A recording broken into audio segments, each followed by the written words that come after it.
Hi guys, and welcome to another Watch Geek video. Today we're taking a look at yet another Baltany and yet another homage. This is their Khaki Pilot, and just as the name suggests, it's an homage, or in this case pretty much a one-to-one copy of the Hamilton Khaki Pilot, all the way down to the dimensions. So this is a 38mm watch with under 44mm lug to lug, meaning it wears beautiful on even my small 6.5-inch wrist.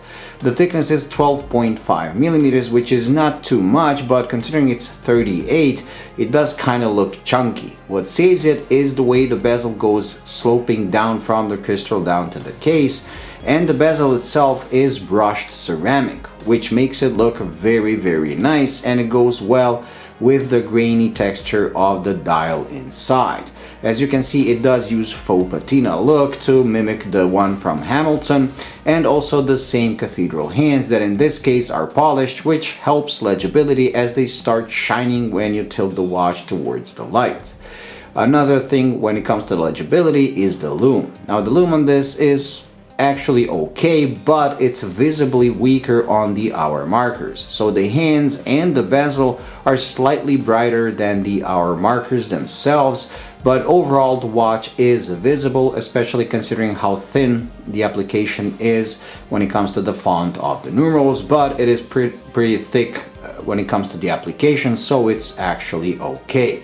The watch comes with a screw-in crown, which gives it 100 meters of water resistance, and is powered by a Seiko NH35 movement, meaning that it beats away at 21,600 VPH, comes with both hacking and hand winding, and being the NH38, it is a true no-date movement, meaning that as soon as you pull the crown to the first click, the second hand is gonna stop, unlike other brands that use the NH35 and just cover the date. So you have the ghost click where the first click doesn't do anything and the second click actually stops the movement. So this is a very good addition and better choice than the NH35.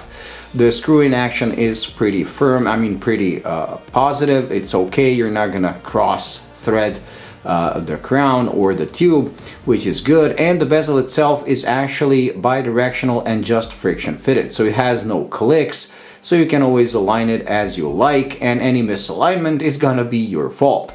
Now the friction is pretty good, so it does give quite a resistance, so I don't think this will ever be moved accidentally. You really have to put an effort to turn it, but it's not too strong as to feel like you're breaking something, so the resistance is spot on. The watch also comes with a sapphire crystal and a screw-in case back that is, as you can see, pretty much blank. And this whole package is $165, which again, considering the specs, you know, like all steel case, ceramic bezel, sapphire crystal, 100 meters of water resistance, and a Seiko movement, unlike a Seagull movement, 165 is quite the deal. I personally like the watch. It kind of combines a field watch with a dive watch, and the quirky detail is that the bezel itself is not the count up bezel like on usually found on divers, but it's a counted down bezel, because if you look closely you will see that it starts at 60 as you have 45 here, 30 here, and 15 here. So with this one you will set up the time that you want to count down from. So let's say 15 minutes, you're gonna align it with the minute hand, and as the minute hand progresses, you can read off the bezel how close you are to zero. To me, this is actually more practical than the count up bezel. It's something I would use more often in real life. So anyways, another Baltany that is an homage to an existing watch, and if you follow my channel, you know I have nothing against homages. I don't think they actually harm the original. In fact, they might even improve the sales of the original, because people like me, I will try a watch. If I want something very expensive, I'll try the homage and try it on to see if it fits my wrist, if I like the look, and if I keep liking it, eventually I will buy the real deal. That's what happened with the Submariner. I tried many homages, many similar watches, but they only helped me grow my love towards the Submariner until I bought the real deal. So this being like 5 to 10 times less expensive than the Hamilton, is not gonna hurt Hamilton sales. In fact, it can improve them because people will try this, they're gonna like it, and eventually probably buy the real deal.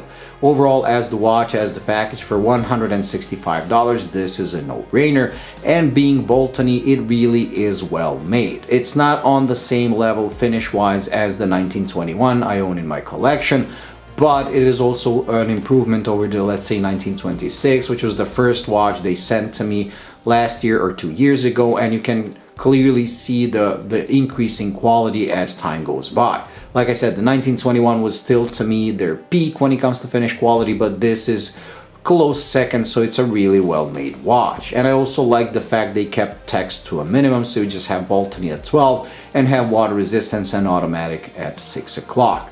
Very cool, very legible, and also perfectly symmetrical, which is another pet peeve of mine. And I love the fact that all the hands reach their designated markers. A cool looking watch and homage of a beautiful watch. So if you do like it, do check out Baltany. I'll leave the link in the description.